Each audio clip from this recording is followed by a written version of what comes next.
Today I'm going to show you how to create a Trello account step by step. It is very simple and easy. It will only take a few minutes. So just stay with me and follow along. Let's get started. All right, let's start. First, open your Chrome browser on your computer or phone. Now go to the search bar at the top and just type Trello.com. Tap on it. Okay, you can see the first website has appeared. This is the official Trello website. Go ahead and click on it. Now you are on the Trello webpage. You can see there are two options here to create an account.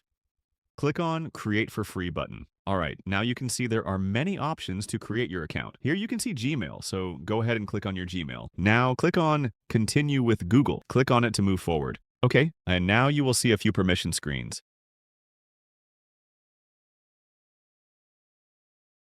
Now click on Create Account.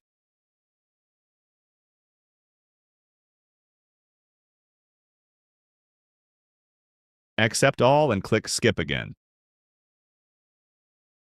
Then click Skip. Click the forward arrow, and again repeat this for 3 times. And your Trello account is ready to go. Now you have your own Trello account, and you can start creating boards and managing your tasks. If you found this helpful, make sure to like and subscribe. See you in the next video.